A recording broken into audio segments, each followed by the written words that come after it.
এই কবি প্রাক্তন ইউনাস, এদিকে আসো।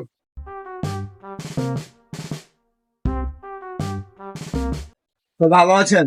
ভালো আছেন ভাইয়া?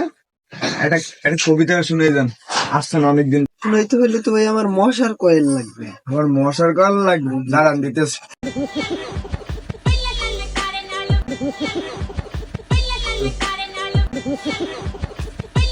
এই হচ্ছে আগুন, এই হচ্ছে মশার কয়েল।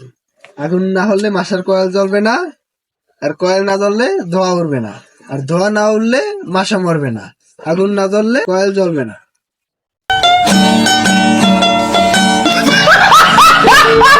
ভাইয়া কবিতা ভালো লাগছে? হয়, অনেক ভালো লাগছে। ভাইয়া যাইতে আমি। হ্যাঁ, যাবেন। ভাইয়া আমি কিন্তু প্রাক্তনকে কখনোই ক্ষমা করবো না। একদম তোর আসলে বই রয়েছে, যা যাই, যা যা দোকানে আমি না। ভাইয়া এই দোকানটায় কিন্তু আমার অবদান আছে ভাইয়া। কবিতার কিছু বলছো? না ভাই, কিছু বলি না, আপনি কিছু বলছেন। মুই তো কিছু বুঝি নেই, মোর থেকে গেছে সব মাথার উপর দিয়ে।